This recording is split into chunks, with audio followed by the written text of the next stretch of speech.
আমরা 18 কোটি মানুষ শহীদ ওসমান হাদি হব, কিন্তু কখনো ভারতীয় আগ্রাসনবাদ মেনে নিব না।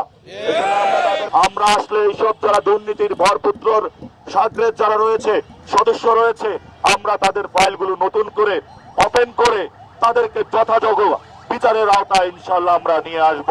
এবং আপনারা জানেন এখানে আমাদের সচিবালয় রয়েছে, এই সচিবালয়ের মধ্যে বাংলাদেশে এখনো আওয়ামী প্রেতাত্মারা ঘুরে বেড়াচ্ছে। আমরা বর্তমান সরকারকে অনুরোধ জানাবো যে সচিবালয় থেকে আপনারা দ্রুত গতিতে আওয়ামী যারা প্রেতাত্মা রয়েছে, যারা প্রশাসনে বিএনপির সাথে একাকার হয়ে ইলেকশন কমিশন এবং ভারতের সাথে একাকার হয়ে বাংলাদেশের আপকামিং যে ইলেকশন আছে সেটাকে বানচাল করতে চেষ্টা চালাচ্ছে, জনগণকে বলবো আপনারা সতর্ক থাকবেন।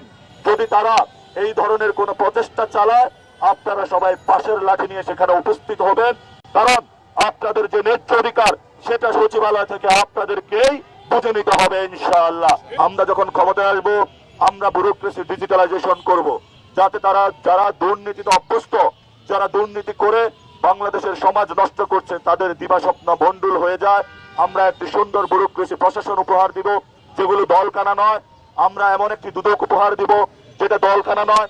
আমরা এমন একটি স্বাস্থ্য খাত উপহার দিব যেটা দলকানা নয়। এবং এর মধ্য দিয়ে আমরা একটি নতুন বাংলাদেশের পথযাত্রায় অগ্রগামী হব বলে আশা করি। শেখ হাসিনা জনসম্মুখে বক্তব্য দিয়েছে ইন্ডিয়াতে এবং সে বাংলাদেশে নির্বাচন বানচালের কথা বলছে। আমরা ভারতীয় এম্বাসির যারা এখানে রয়েছেন, ভারতীয় গোষ্ঠীর যারা শুনছেন, আপনি যদি আমার খুনিকে ওইখানে আশ্রয় দেন, যদি তাকে সেখানে বাংলাদেশের বিরুদ্ধে ষড়যন্ত্র করার আশ্রয় প্রশ্রয় দিয়ে সুযোগ করে দেন, আমরা মনে করব আপনারা ডিরেক্টলি বাংলাদেশের জনগণের সামনে যুদ্ধে জড়িয়ে পড়ছেন।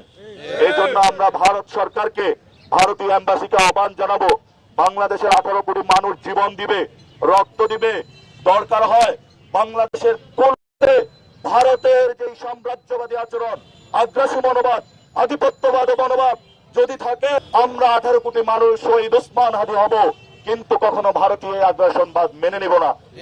আমরা তাদেরকে আহ্বান জানাবো এইসব উস্কানিমূলক কর্মকাণ্ড আপনারা বন্ধ করুন, জনগণকে সম্মান করুন।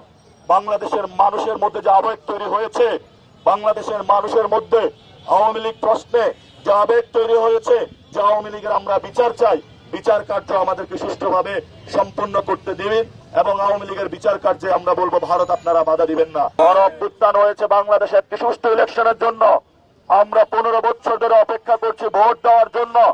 আমাদের ভোটাধিকার যদি কেউ কেড়ে নিতে চায়, আমরা আমাদের অধিকার আদায়ের জন্য যা যা করা দরকার সর্বোচ্চ শক্তি প্রয়োগ করব, কিন্তু